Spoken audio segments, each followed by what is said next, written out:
செய்திகள். தமிழகத்தில் உள்ள பள்ளிகளில் பொதுத் தேர்வு நாளை தொடங்க உள்ள நிலையில் மாணவர்கள் நலனுக்காக மேற்கண்ட இந்த தேர்வு கட்டுப்பாட்டு அறை தொடர்பு எண்கள் அமைச்சர் அன்பில் மகேஷ் அவர்கள் வெளியிட்டுள்ளார். ரமலான் நோன்பு இன்று முதல் தொடங்குவதாக தமிழ்நாடு அரசின் தலைமை ஹாஜி அவர்கள் அறிவித்துள்ளார். நடிகை விஜயலட்சுமி அவர்கள் விவகாரம் தொடர்பான சீமான் அவர்கள் மேல்முறையீடு மனு உச்சநீதிமன்றத்தில் நாளை மறுநாள் விசாரணைக்கு வருகிறது. முதலமைச்சர் மு.க.ஸ்டாலின் அவர்களின் தலைமையில் மார்ச் 5ஆம் தேதி நடைபெறும் அனைத்துக் கட்சி கூட்டத்தில் பாஜக பங்கேற்காது என்று தமிழக பாஜக தலைவர் அண்ணாமலை அவர்கள் தெரிவித்துள்ளார். 11 மற்றும் 12ஆம் வகுப்பு பொதுத் தேர்வு எழுத உள்ள மாணவ மாணவியர்களுக்கு முதலமைச்சர் மு.க.ஸ்டாலின் அவர்கள் வாழ்த்து தெரிவித்துள்ளார். சீமான் அவர்களின் வீட்டின் பாதுகாவலர் அமல்ராஜ் மற்றும் பணியாளர் சுபாகர் ஆகியோருக்கு ஜாமீன் வழங்கியது சோழிங்கநல்லூர் நீதிமன்றம். தமிழ்நாடு முழுவதும் அரசு பள்ளிகளில் 2025-26ஆம் கல்வியாண்டிற்கான மாணவர் சேர்க்கையை முதலமைச்சர் மு.க.ஸ்டாலின் அவர்கள் தொடங்கி வைத்துள்ளார். அறிஞர் அண்ணா மற்றும் கலைஞர் கருணாநிதி ஆகியோரின் நினைவிடத்தில் முதலமைச்சர் மு.க.ஸ்டாலின் அவர்கள் மலர் வளையம் வைத்து மரியாதை செலுத்தினார். தொகுதி மறுசீரமைப்பு தொடர்பான அனைத்துக் கட்சி கூட்டத்தில் அதிமுக பங்கேற்கும் என்று அதிமுக பொதுச் செயலாளர் எடப்பாடி பழனிசாமி அவர்கள் தெரிவித்துள்ளார். நெல்லையில் 2 வட்டார வளர்ச்சி அலுவலர்கள் உட்பட 13 பேர் பணியிட மாற்றம் செய்யப்பட்டனர். கோவையில் செம்மொழி பூங்கா அமைக்கும் திட்டப்பணிகள் 75% முடிவடைந்துள்ளதாக மாநகராட்சி நிர்வாகம் தெரிவித்துள்ளது.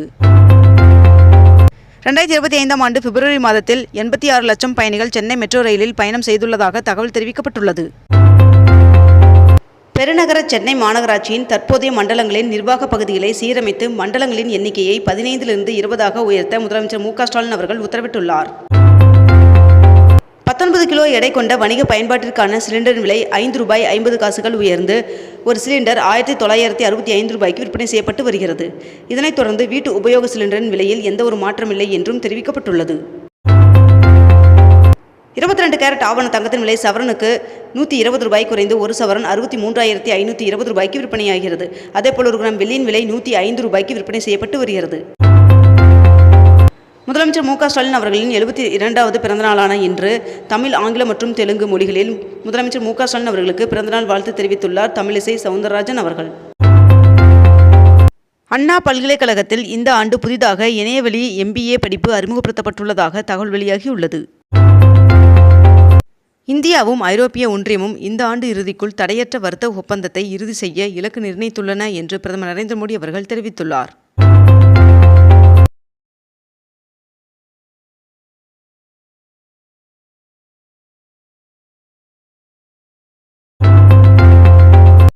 முதுநிலை படிப்புகளில் சேர்வதற்கான QUT தேர்விற்குரிய கால அட்டவணையை NDA வெளியிட்டுள்ளது. முதலமைச்சர் மு.க.ஸ்டாலின் அவர்களின் பிறந்தநாளை ஒட்டி மக்கள் நீதி மய்ய கட்சியின் தலைவரும் நடிகருமான கமலஹாசன் அவர்கள் நேற்று முதல்வருக்கு நேரில் சென்று வாழ்த்து தெரிவித்துள்ளார். நிதியாண்டின் இறுதி மாதமான மார்ச்சில் சனிக்கிழமைகளில் அனைத்து பத்திரப்பதிவு அலுவலகங்களும் வழக்கம் போல் செயல்படும் என்று அறிவிப்பு வெளியிடப்பட்டுள்ளது. தமிழகத்தில் இன்று கன்னியாகுமரி, திருநெல்வேலி, தென்காசி, தூத்துக்குடி, விருதுநகர் மற்றும் ராமநாதபுரம் ஆகிய மாவட்டங்களில் ஒரு சில இடங்களில் கனமழை பெய்ய வாய்ப்புள்ளதாக வானிலை மையம் தகவல் தெரிவித்துள்ளது. 22 சிறந்த பால் உற்பத்தியாளர்கள் சங்க செயலாளர்களுக்கு ஊக்க பரிசாக ரொக்கமாக 5,50,000 மற்றும் சான்றிதழ்களை பால்வளத்துறை அமைச்சர் ராஜகண்ணப்பன் அவர்கள் வழங்கினார். மதுரை மெட்ரோ ரயில் திட்ட பணிக்கான அனைத்து துறை அதிகாரிகளுடன் இணைந்து மெட்ரோ நிர்வாகத்தினர் ஆய்வு மேற்கொண்டுள்ளனர். விழுப்புரம் மாவட்டம் வீடூர் அணையிலிருந்து மார்ச் 3ஆம் தேதி முதல் ஜூலை 7ஆம் தேதி வரை நீர் திறக்க உத்தரவு பிறப்பிக்கப்பட்டுள்ளது. 492 கோடியில் பிரம்மாண்டமாக கட்டப்பட்டு வரும் பஞ்சாப்பூர் பேருந்து நிலையம் மார்ச் இறுதியில் திறக்கப்பட உள்ளதாக தெரிவிக்கப்பட்டுள்ளது. மாநிலங்களுக்கு 50% நிதி பகிர்வு வேண்டும் என்று தமிழ்நாடு அரசு மீண்டும் வலியுறுத்துகிறது என்று அமைச்சர் தங்கம் தென்னரசு அவர்கள் தெரிவித்துள்ளார். புதிய 72 வழித்தடங்களில் மினி பேருந்துகளை இயக்க விண்ணப்பங்கள் வரவேற்கப்படுவதாக சென்னை மாவட்ட ஆட்சியர் தெரிவித்துள்ளார்.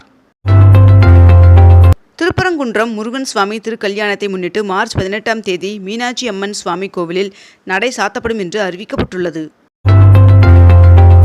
10% தள்ளுபடி திட்டத்தை மார்ச் 1ஆம் தேதியாகி இன்று முதல் நிறுத்தப்பட உள்ளதாக சென்னை மெட்ரோ ரயில் நிர்வாகம் அறிவித்துள்ளது.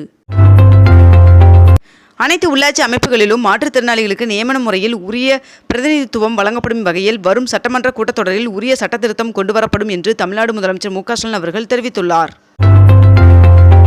இணையவழி விளையாட்டு குறித்து பல்வேறு தலைப்புகளில் கட்டுரை போட்டிகள் நடைபெற்றது. இதில் வெற்றி பெற்ற மாணவ மாணவியருக்கு பரிசுகள் வழங்கப்பட்டது. இந்திய பொருளாதார வளர்ச்சியில் தமிழ்நாடு முக்கிய பங்கு வகித்து வருகிறது என்று மத்திய கல்வி அமைச்சர் தர்மேந்திர பிரதான் அவர்கள் தெரிவித்துள்ளார். ஐயா வைகுண்டர் அவதார தினத்தை முன்னிட்டு வருகின்ற மார்ச் 4ஆம் தேதி திருநெல்வேலி, தூத்துக்குடி, கன்னியாகுமரி மற்றும் தென்காசி ஆகிய மாவட்டங்களுக்கு உள்ளூர் விடுமுறை அறிவிக்கப்பட்டுள்ளது. தேசிய அளவிலான விளையாட்டுப் போட்டிகளில் பதக்கங்கள் வென்ற 44 மாற்றுத்திறனாளி வீரர் மற்றும் வீராங்கனைகளுக்கு ஊக்கத்தொகையாக 2,52,00,000 ரூபாய் காசோலையை துணை முதல்வர் உதயநிதி ஸ்டாலின் அவர்கள் வழங்கினார். தமிழுக்காக நாம் அனைவரும் ஒன்றுபட்டு போராடுவோம் என்று முதலமைச்சர் மு.க. ஸ்டாலின் அவர்கள் அழைப்பு விடுத்துள்ளார். மதுரை கோரிப்பாளையம் பகுதியில் மேம்பால பணிகள் காரணமாக இன்று முதல் போக்குவரத்து மாற்றம் செய்யப்படுவதாக அறிவிக்கப்பட்டுள்ளது. உத்தரப்பிரதேச மாநில தூய்மை பணியாளர்களுக்கு மாத ஊதியத்தை 16,000 ரூபாயாக உயர்த்தப்படுவதாகவும் போனஸாக 10,000 வழங்கப்படுவதாகவும் அறிவிக்கப்பட்டுள்ளது.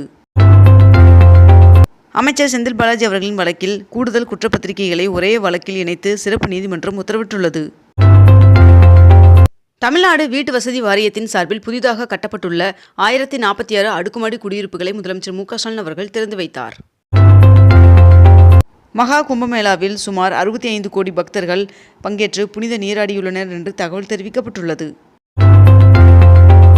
தூத்துக்குடி மாநகராட்சியில் 2025-26 நிதியாண்டிற்கான 7,45,00,000 ரூபாய்க்கான உபரி வருவாய் பட்ஜெட்டை மேயர் ஜெகன் பெரியசாமி அவர்கள் நேற்று தாக்கல் செய்தார். மாசி மகத்தையொட்டி வருகின்ற மார்ச் 13ஆம் தேதியன்று புதுச்சேரி மற்றும் காரைக்காலில் உள்ள அரசு மற்றும் தனியார் பள்ளிகளுக்கு கல்வித்துறை விடுமுறை அறிவித்துள்ளது. மேலும் அன்றைய தினம் பொதுத் தேர்வுகள் இருந்தால் அவை வழக்கம் போல நடைபெறும் என்றும் தெரிவிக்கப்பட்டுள்ளது. மத்திய நெடுஞ்சாலைத்துறை அமைச்சகம் 2025-26 நிதியாண்டில் 10,000 கிலோமீட்டர் தூரத்திற்கு சாலை அமைக்க இலக்கு நிர்ணயித்துள்ளதாக தகவல் வெளியாகியுள்ளது. ஆவின் பால் மற்றும் பால் உபப்பொருட்களின் தினசரி விற்பனையை 1,50,00,000 ரூபாயாக உயர்த்த வேண்டும் என்று அமைச்சர் ராஜகண்ணப்பன் அவர்கள் தெரிவித்துள்ளார். தொழில் நகரான கோவையில் தகவல் தொழில்நுட்ப நிறுவனங்கள் பெருகி வரும் நிலையில் இந்தியாவிலேயே 2ஆம் நிலை நகரங்களில் உலகளாவிய திறன் மையங்கள் அமைய உள்ள நகரங்களின் பட்டியலில் 3ஆம் இடம் பிடித்துள்ளது.